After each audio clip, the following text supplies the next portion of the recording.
One of the important things when we're doing a major surgery, like we're doing with Junior, say, doing a knee reconstruction and checking his nose, is to make sure that every other organ in the body is working well. And what we've done is we've taken a blood test, and here are the results. So you can see here, everything is pretty normal except for this one here, the globulins, which is an antibody.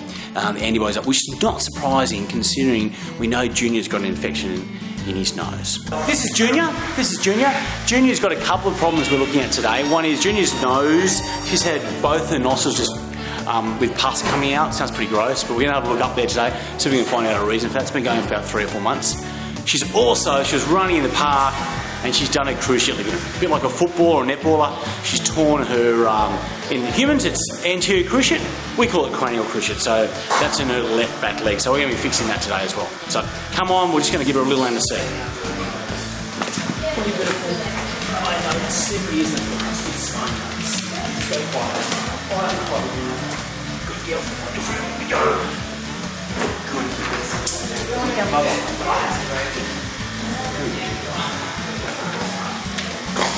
Good. So she's had that for a long time. It's on both sides. Hair's just a source of bacteria, so we've got to just get rid of it when we're putting catheter in veins and surgery and stuff like that. We're just doing a little anaesthetic on Junior, ready for his scope up the nose and repair of his left cruciate ligament. So we just do it nice and slowly. So he just goes down slowly. So we pop a little tube down into his trachea.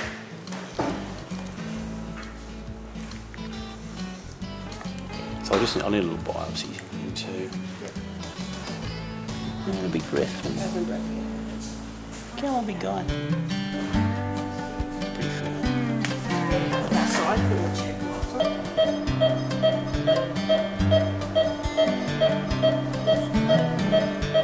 Those things we're seeing on the screen, those white fluffy things, they look like fungal colonies. Now, what we're going to do is take a little sample of them and send it away to see if we can grow up some fungus. It's going to be really important to find out exactly what's causing Junior's nose problem so we can get the right medication and the right doses. We're going to give it a good flush out with a lot of saline. That's going to help us clean out all the muck that's in there, and it's giving Junior such a hard time breathing.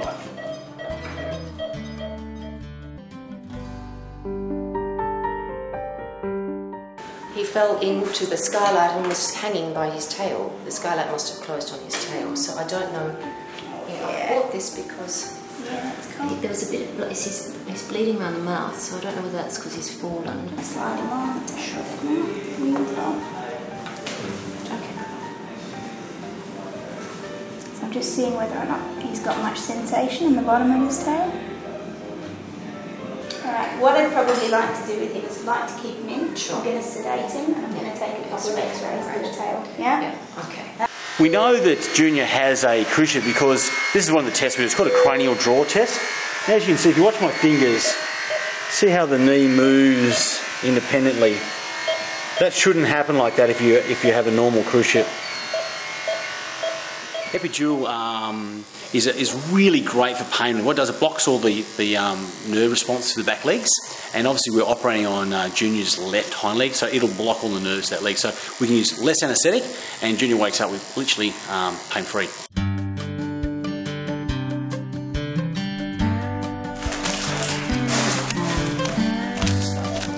This is called opsite. What opsite does, it just protects like a second skin, so when we're operating, it keeps the rest of the skin away from our incision site. So you'll see we actually cut through it.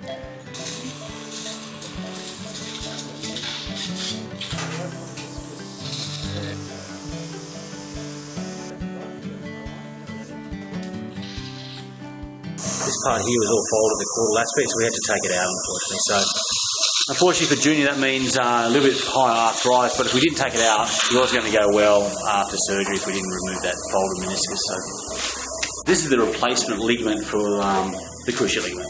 We're going to pass it through 2 bone tunnels, which sort of follows where the cruciate lies. Okay, we call it isometric. Iso meaning the same point as where the cruciate enters and exits the joint. So, so we'll pass this. One goes through a bone tunnel down here, one goes through a bone tunnel up here, and now we're going to tighten it up. It looks bloody, looks a bit horrible here, but the good news is, once it's all closed up and the stitch is there, it's amazing how well they go. This is Ariel, one of our good clients. Ariel's found hanging from the skylight by his tail. So what we're going to do is have a good look at this tail and take some x-rays just to see what damage he's done. As you can see here, there's a really nasty slicing through. There's a real indent you can feel here, and it's swollen. Just making sure there's no other damage. This is the pelvis, the two hips, and this is the tail coming down. Right here is where that little indent I could feel. And this is where most of the trauma is here. But the good news is there's no fractures. But what we don't know is whether the tail has come apart, so it's literally pulled apart and then sprung back together again. And that could mean that Ariel might have lost the nerve supply of the tail. Okay, and that's what we're going to have to wait and see. That's going to be a time thing.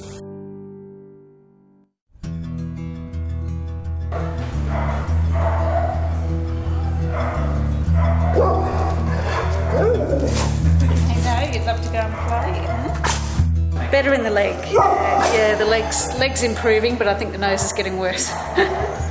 So it's one thing after another. So he'd need a general anaesthetic and a CAT scan, and then a fungal cream inserted up his nose. Next on VetMed TV, will Ariel regain use of his tail?